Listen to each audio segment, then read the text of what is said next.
Hi, hello, welcome home she was world. నా పేరు శివకుమార్. ఈరోజు మన భారతదేశంలో వృద్ధాశ్రమాలు అవసరం లేదని చెప్పే రోజు రావాలి అనే ఒక చిన్న కథనం ఈ వీడియో చేశాను.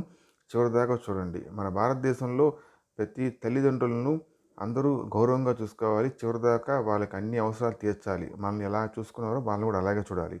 కానీ ఈ రోజుల్లో కొంతమంది వ్యక్తులు కన్న బిడ్డలు తల్లిదండ్రులను వృద్ధాశ్రమాల్లో పడేస్తున్నారు. తండ్రి చనిపోయిన తర్వాత కన్నతల్లి భారమని భావించిన ఓ కొడుకు ఆమెను వృద్ధాశ్రమంలో చేర్పించాడు. ఆ తల్లికి వచ్చే పెన్షన్ డబ్బును వృద్ధాశ్రమానికి నెలలా కట్టేవాడు. ఖాళీ దొరికినప్పుడు తనకు మనసుకు అమ్మ గుర్తుకు వచ్చినప్పుడు ఏ అమావాస్యకో ఒకసారి చూసి వచ్చేవాడు. అలా కొన్ని ఏళ్ళు గడిచాయి. ఒకరోజు వృద్ధాశ్రమం నుండి అతనికి ఫోన్ వచ్చింది. మీ అమ్మకు బాగోలేదు, సీరియస్గా ఉంది, చివరి క్షణాలు లెక్క పెట్టుకుంటుంది, కొడుకును చూడాలని ఏడుస్తుంది, మీరు వెంటనే రండి అని. వృద్ధాశ్రమంలోకి వచ్చిన కొడుకును చూసి ఆ తల్లి తన శక్తినంతా కూడా తీసుకొని, బాబు, నా చివరి కోరిక తీరుస్తావా అని అడిగింది. తల్లి చేతిలో చెయ్యేసి, చెప్పమ్మా అన్నాడు కొడుకు. నాయన, ఈ ఆశ్రమంలో ప్రతి గదిలో ఫ్యాన్లు పెట్టించు, ఒక్కటి కూడా లేదు, ఆహారం పాడవకుండా పెద్ద ఫ్రిడ్జ్ కూడా కొను.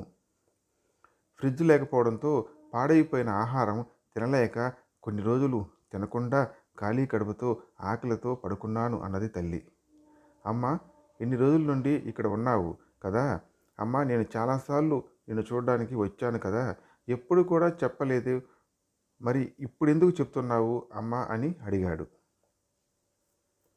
బాబు, నేను ఎలాగోలా వేసవిలో వేడిని ఆకలి బాధను తట్టుకున్నాను. కానీ రేపు నీ పిల్లలు నిన్ను కూడా ఇక్కడే చేర్పిస్తే నువ్వు తట్టుకోలేవురా నాన్న అని చెప్పి ఏడ్చింది. కన్న తల్లిదండ్రులను వృద్ధాశ్రమాల్లో చేర్పించేవారు అలాగే తల్లిదండ్రుల్ని సరిగ్గా చూడని కొడుకులకు ఈ మెసేజ్ అంకితం. ఈ మెసేజ్ చదివిన ప్రతి ఒక్కరూ కనీసం 100 మందికైనా ఈ మెసేజ్ని పంపించండి. ప్లీజ్, కొందరైనా మారుతారని నా గట్టి నమ్మకంతో. ఈ దేశానికి వృద్ధాశ్రమాలు అవసరం లేదని చెప్పే తరం రావాలని ప్రతి ఒక్కరూ ప్రార్థించండి. So please subscribe and like this channel, Om Shiva's World. Please subscribe and share this channel. Please subscribe. Thanks for watching. Thank you.